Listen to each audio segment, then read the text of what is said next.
coming up on Currently, Ed Ronco from IPR shares a story examining how the unhoused are managing during the first winter after the city of Traverse City's no camping ordinance. Plus, Traverse City Ticker's Beth Milligan shares stories on sustainability and the most recent roundup of retail and restaurant news. That's all ahead on Currently. Welcome to Currently, where we discuss some of the top local stories directly from the journalists who are covering them. I'm your host, Christal Frost, and this podcast was recorded on Thursday, January 15th. We're gearing up for a weekend of divisional showdown, Saturday and Sunday. Bills versus Broncos, 49ers versus Seahawks, Texans taking on the Pats, and the Bears facing the Rams. And I'm a Bears fan now, so go Bears.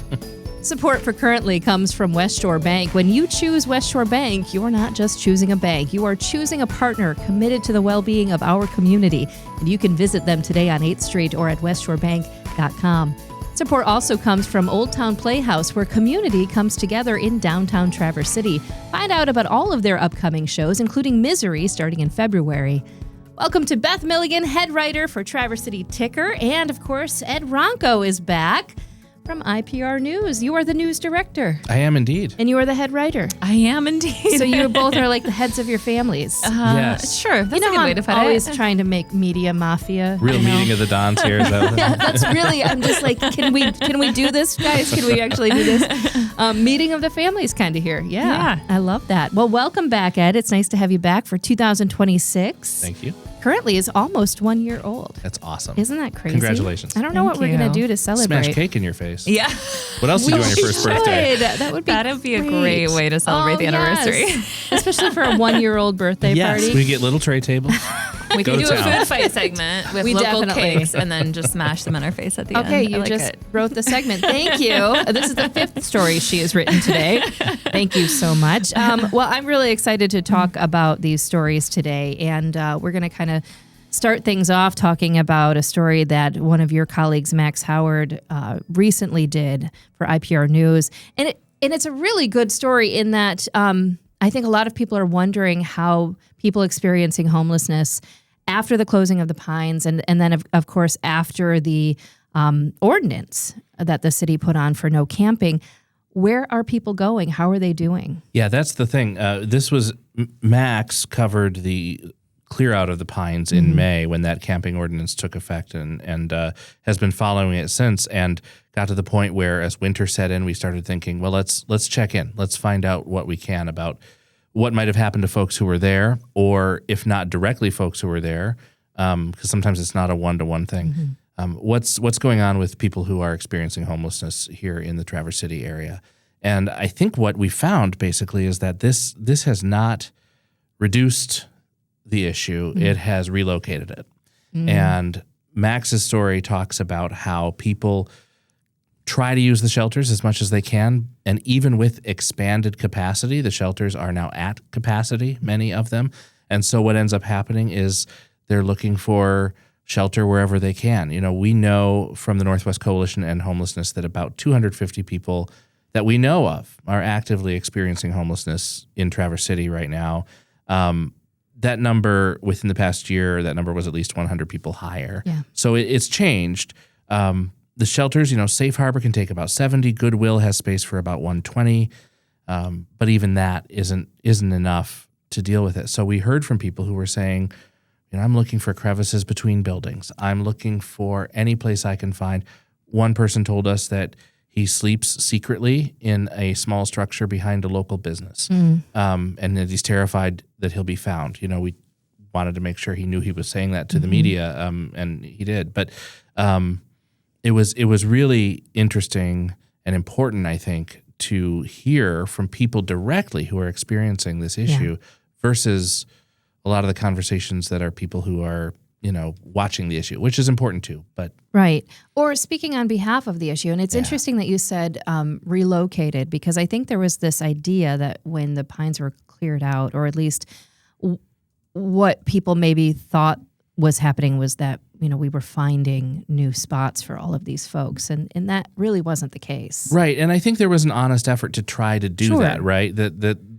This was not just the authorities show up one day and that's it. There was warning. There was an attempt to connect people to resources. But this is a complicated issue, and we often look for quick, easy solutions, quick, easy explanations of why a thing is the way it is, what can be done about it. That doesn't exist when it comes to homelessness. And I know I've seen this in this area, in other places I've lived and worked. Everybody's kind of looking for that. Well, how do we solve it? And the answer is is it A, B, or C? Right. And the answer is yes. Yeah, all of the above, right? Yeah. And we're not real good at that as a society sometimes. Well, and also, I thought it was, this individual who was just identified as Brett in the IPR story, sharing his story, I think is really illustrative of the fact that I think this is an issue where there's often a lot of stereotypes about who is experiencing homelessness and what they are. There is, mental illness and substance abuse issues in this community, but there are also pressures for a lot of people who are just trying to pay rent in Traverse City. We know the cost of housing, and Brett was sharing his story with that, working 3 jobs, trying to pay rent. Rent just keeps going up, and how he is just trying to blend in, and not be seen and get from night to night. There's a lot of people who are dealing with that. And I would add that even people who are dealing with mental illness or substance abuse issues deserve compassion, not judgment and stereotyping. And there are those resources in the community. To Ed's point, when they did Clear Out the Pines, I was covering that also. There were many, many, many issues, warnings issued to that community to let them know that this was coming. I did see a lot of compassion expressed by the city attorney and the city police chief, trying to make sure we don't want to just kick them out. We're trying to get the connected resources. But there's, also the issue of autonomy, and people have choices, and sometimes they don't want to be in shelters, or sometimes they don't have the resources to get there or don't feel welcomed for a variety of reasons in them. So it is a really complex issue, and it's not going to be solved even if we were to, I know there are groups working in the community towards like a larger campus or these other solutions. Those are great. Those can help. But to Ed's point, it's usually not just one silver bullet. It's a lot of different things because the community itself is really complex and has diverse needs. And as you pointed out too, though, even if every person who is experiencing homelessness wanted to live in a shelter or wanted to sleep in a shelter, there wouldn't be room. Right. That's right. The capacity issue. Yeah, for sure. That in itself is... Yeah. And some of the feedback we received on the story was about, this is interesting. I'm glad you're telling this story. What do I do with this knowledge? Yeah. And I struggle with that as a journalist too. And I think, I don't want to speak totally for Max, but I think he probably does as well, that we all want to be able to say, now here's what we all get up and do. But again, it's not that simple. What we can do and what we will do, and what I think is responsible to do as a journalist, is continue to follow the story and continue to start looking at approaches and examining the value of those approaches and the success of those approaches in other places. So I'm hoping we can do more of that reporting, because this certainly is not a story that is going to be out of the headlines in the near future. Yeah, and to Ed's point, it's a tricky line to walk. There's a thing called like solutions journalism, which is like focused on not just the problem, which we often have to cover in journalism, because there's issues in our community and we're addressing what's happening. But solutions journalism looks at things that different groups are doing that are showing to be effective, whether it's addressing climate change or addressing homelessness. And you have to be careful. Usually, as a media outlet, you're not advocating for one particular group or solution or whatever and taking on an advocacy role, but you can, I think, explore what are some of the things that people are trying and are they working. And I will just say to that end, there's a group, we have our local housing and homelessness task force, which is the Northwest Michigan Coalition to End Homelessness, the city of Traverse City, Grand Traverse County, all working together with local stakeholders to try to come up with a good plan for preventing and ending homelessness. And I know that stakeholder group is going to be, I believe, next week, having an open house to share some of the solutions that they're looking at. So again, even with a plan like that, it won't be the be-all, end-all, but there are groups really trying to put together a multifaceted approach of offering real solutions to this issue. And I think it has to start there, right? It has to start with bringing the stakeholders in and coming up with that sort of macro level, that 30,000 feet plan.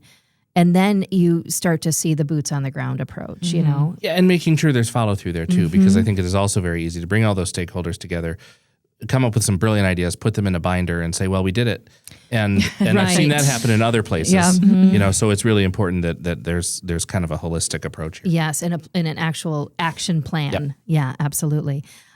Ed, there was a story that we wanted to share a bit too that Ellie Katz wrote, who I love. She's fantastic. And it's kind of a catch-22 sort of problem for the people who lost some trees in the ice storm and then the slow federal response. So kind of give us an update on, we had that huge ice storm in March of 2025, and people are still reeling from that. Yeah, and I remember thinking when that ice storm hit and when we're starting to see the full severity and breadth of it, we are going to be talking about this thing for years, like actively, not just remember when that happened. Yeah. Like there are going to be consequences. And this is one of them. It's been 10 months, and there is a federal emergency program that basically helps people recoup some of the losses they suffered from forest damage. If they were planning to market or sell those trees, there's value lost there when the trees are damaged. But there's this weird cycle. In order to qualify for the aid, you have to get a certain kind of inspection on your property. But it's taking forever to get those inspections going. But if you wait for those inspections to happen, the value of the trees could be lost because the trees start rotting. They fall susceptible to all kinds of things. And so if you try to harvest them, you've now made yourself ineligible for the aid. So we heard from a lot of people in this story who were talking about, look, I've got all these trees on my property. We took steps right away to try to get this cleaned up, to try to get the trees moving. Right. And that's kind of, I'm not sure we qualify for the help now. And some frustration about, well, what good is emergency help if it doesn't respond in an emergency timeline? Right. Yeah. I mean, that's a really good point. So even 10 months after, though, I mean, that's some radio silence, if you will, from the feds. It is near radio silence for a lot of the people involved here, and things seem to be starting to move now. One of the problems has been a lack of folks able to come and complete these inspections, and they're contractors. So the federal government asks states to help find contractors who can go and do this work, and there aren't a lot of folks doing it. They're getting more. There were like 1,200 applications for aid put in, and they've completed about 100 inspections. Right. So there's a lot of ground to cover still, and some people who have pulled out of the program, some people are like, oh, wait, it's moving. Let me see what happens now. And, we didn't report this in this story, but we even heard from other states that they had considered use of this program and saw what was happening here and thought, well, maybe not. I can say that Michigan has used this on such a large scale, and they've never used a program like this on such a large scale. And that speaks to going back to the beginning of when this storm happened, realizing the breadth and severity of it. Yeah. I mean, just kind of, as an aside, we do talk about these storms for years and years. There was a storm probably before you were here, Ed, the August 2nd storm. We can just say the August 2nd storm and everyone goes, oh, I know where I was. Yeah. And I think that the ice storm is just like that. Yeah, and will be for years and years. Or the blizzard of 79. Blizzard of 79. We still talk about that, right? Well, and I wanted to give a quick plug too for these shows and others, but since we have a news podcast here ourselves, I just want to plug that you guys have kind of relaunched the Up North Lowdown, right? Yeah. And I think at least one of these stories was featured on that. Yeah, both of them were, and we are now doing the Up North Lowdown every single weekday. And it's 9 minutes long now, and it is a quick, digestible way to get what's going on from IPR News. I would highly recommend a podcast diet of the Up North Lowdown and Currently. Yes. That sounds great. That's my diet. I love it. Yeah. I love the Up North Lowdown. Always have. I'm so glad it's back. Thank you. And also, I have to say, I love your voice in the morning. Thank you. I just love it. Thanks very much. Oh, thank you. Thank you for being with me. And Points North. I mean, I'm a fan of all things IPR, but those are all great resources. Really great. And I will say, I have even adjusted to the alarm clock now. So you have? Yes. Oh my gosh. Weird. Oh, it comes for us all. 11-year-old me would be shocked. I did morning radio for more years than I'd like to admit, and I never adjusted ever. I just spent 15 years feeling terrible. We are going to move on to talking about some of those stories that Beth is bringing us, but first, how about a word for our lead supporter, West Shore Bank? And Traverse City friends, if you're anything like me, January is when I want to reset. It's after the holidays, and it's the perfect time to take a breath and look ahead and not look back and be like, oh my gosh, what did I spend money on? But to get control of my finances. And that's why I really love the Savings Center from West Shore Bank. It is built right into the WSB Touch app. And it makes savings feel, kind of doable. It's not overwhelming. I can set specific goals for the year ahead. I can automate my transfers, and I can even round up everyday purchases. So I'm really saving without thinking about it. So, that's what I like to do when it comes to saving. And whether I'm planning a future trip, yes, I am, or I'm rebuilding after the holidays, that too, or just trying to create a little bit more breathing room for 2026. The Savings Center helps me stay on track. And of course, West Shore Bank is local. They are real people, real supportive people right here in our community. So, here's to a little bit calmer, more confident new year. You can open the WSB Touch app and check out the Savings Center today. And West Shore Bank is saving made simple. Products and services may require enrollment. Other terms and conditions and fees may apply. All right, Beth, we are back with a whole section on sustainability. That was a keyword this week, it seemed to be. It really was. You have two stories on sustainability, and we're going to start with teacaps. Yeah, I'll just cover these briefly, and if folks want to check out more, we obviously have the full stories at traversticker.com, but the Traverse City area public schools the board met on Monday this week to discuss several things, but one of which was the sustainability committee. This was something that was really championed by the late Holly Bird, a trustee who passed away recently, but she was a big proponent of this. This sustainability committee has internal TCAPS people on it. It also has people from the community on it, looking at setting environmental goals for the district and really trying to involve students in leading that effort.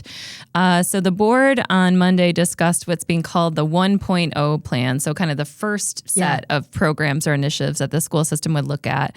These will likely be officially adopted by the board in February. They just discussed them this week.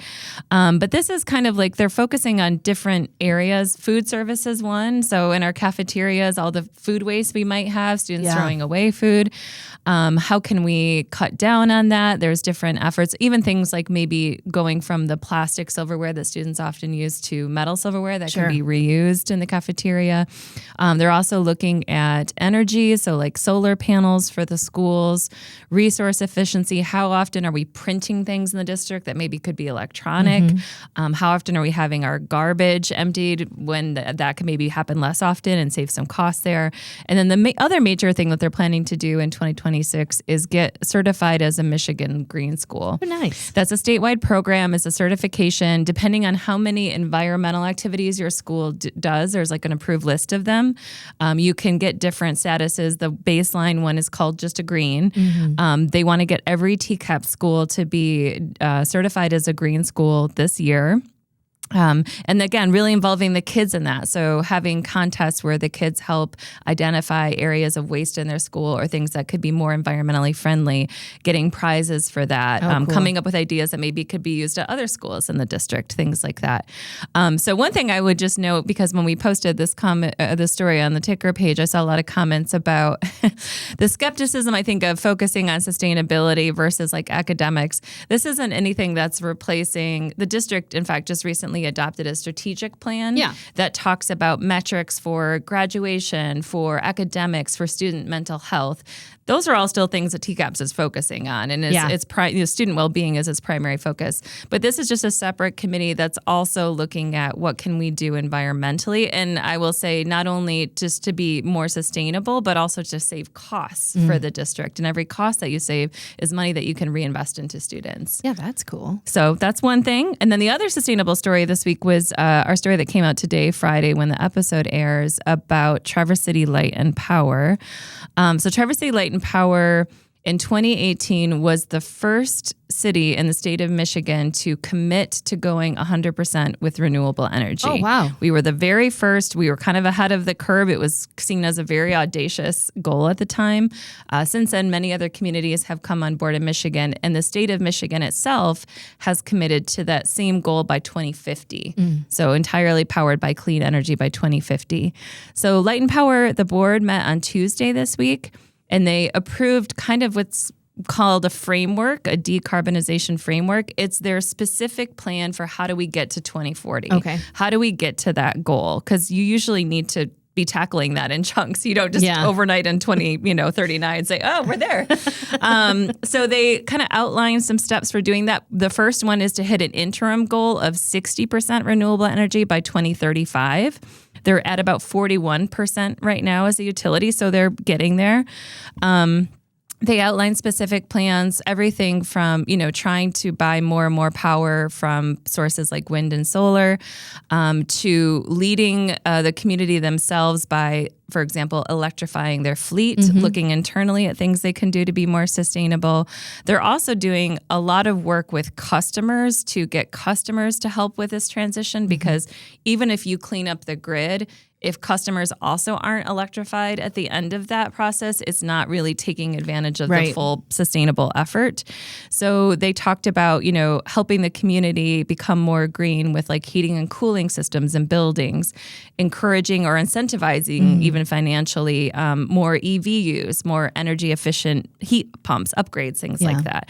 So there are kind of all these steps that they're going to be working on implementing. And they're really doing it.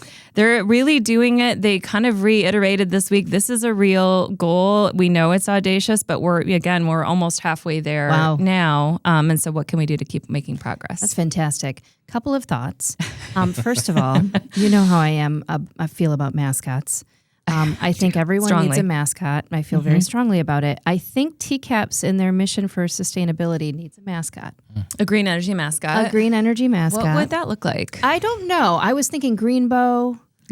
Not exactly sure what that individual would look like. We have a mutual friend whose nickname is Recyclops. Yes. So possibly she would have ideas. Recyclops, I don't know, like a big robot, like a kind of like robot. Yeah, I don't know why robot is doing this right now, guys. I'm moving Dancing my body robot. in a He's very moving weird really way. well, actually.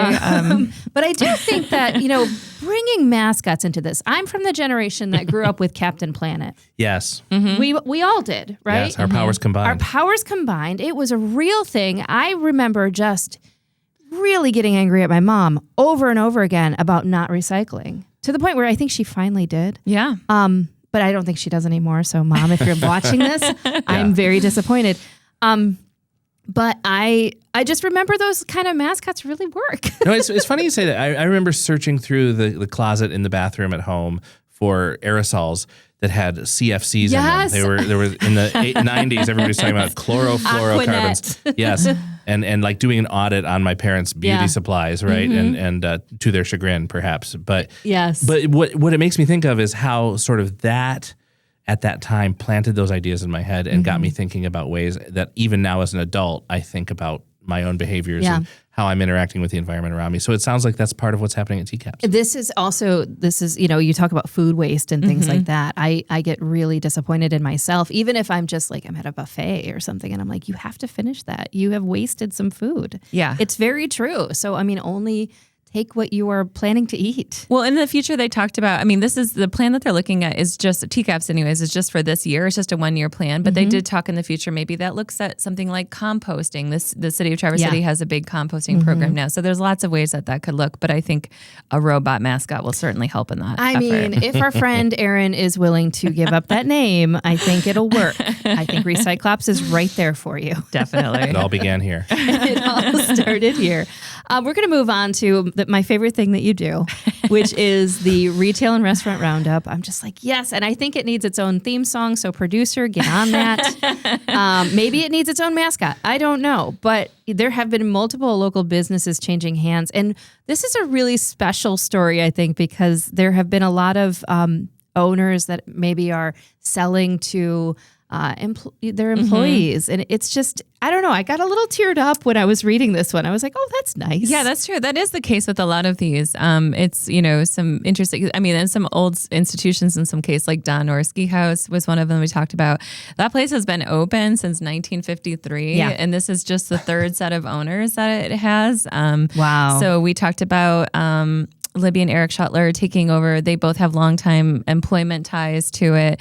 We also mentioned several other companies, though, so I'll just mention them, and you can read more about them in the ticker. But Einstein Cycles, Modus Studio, Ironfish Distillery is a big one. Two of those co-founders, Richard and Sarah Anderson, have sold their ownership interest to the other two co-founders of that company. A feel-good one, the Kitchen in Grandview Catering. We've had the kitchen featured on Food Fight before. Jeff Wiltsey, the restaurateur who owns that and other restaurants in town, sold that to an employee team. Yeah. So a team of employees took over, which is kind of a nice story. And we mentioned a few others. Good Bowl, Soon Haggerty has sold that to her partner, Tony Wu. So he's now the sole owner there. Traverse Bay Cafe, Old Mission Tavern finalized their deal last week. So new owners there. We'll see that restaurant reopening soon on Old Mission. So quite a few. Yeah, I love it. And just thinking about the Schuttlers with Don Orr, though, you know, this has been a part of their life, though, for years and years and years. And I mean, I kind of love when that happens. Yeah. And so, you know, that way familiar faces stick around for the business that's been around. And we also, in this story, we had a lot of the things that we typically do in the roundup: openings and closings, new locations, from the Dollar Tree going in next to Barden's, however you might feel about that. People had thoughts. I've got some thoughts. To Penny Lane opening a second location on 14th Street.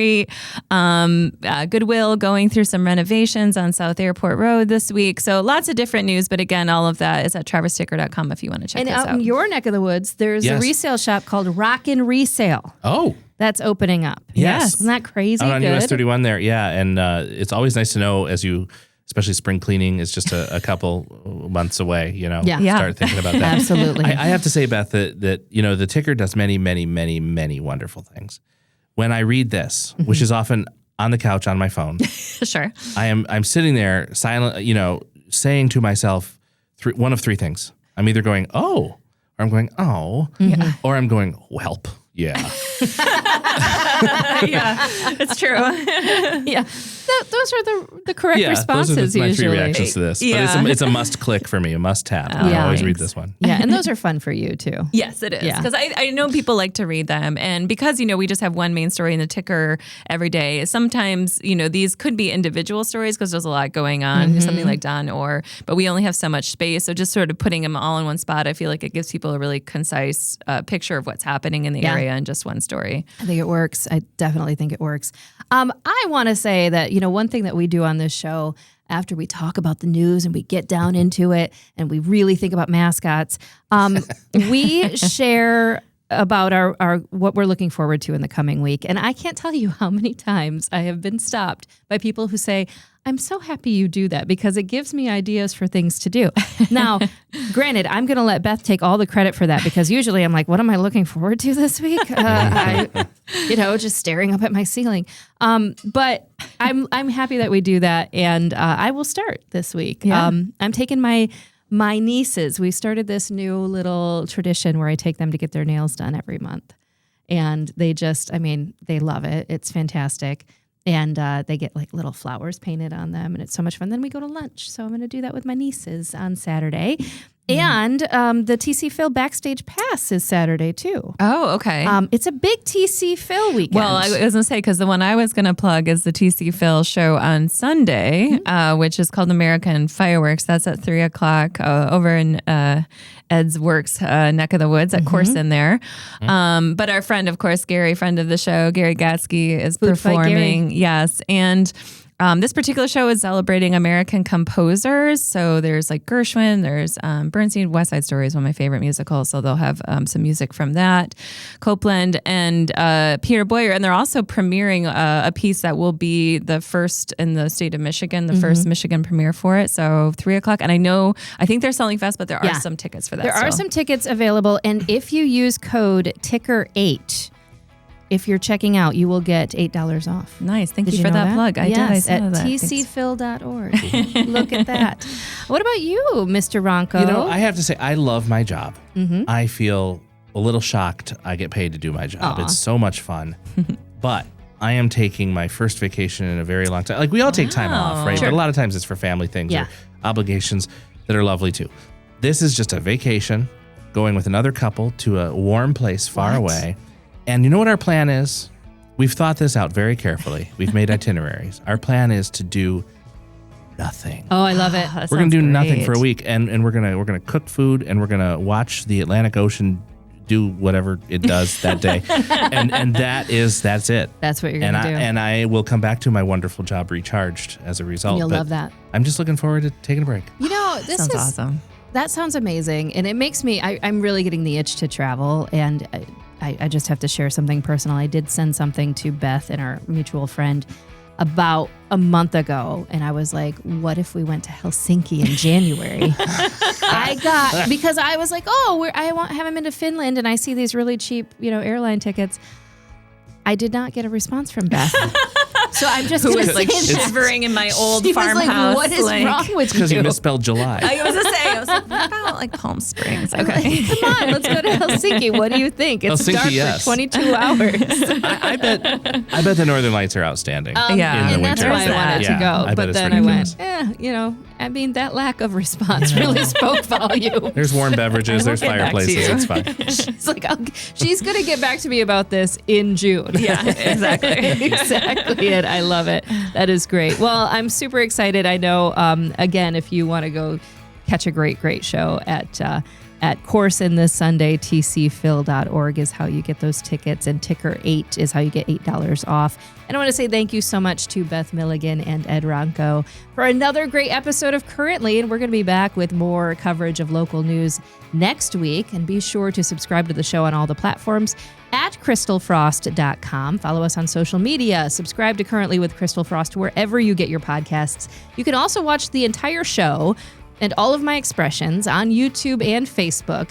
Currently is a Compass local podcast produced locally by Pancake Boy Productions in Traverse City, Michigan. Big thanks to our sponsors, Old Town Playhouse, and to our lead supporter, West Shore Bank. We'll see you next week.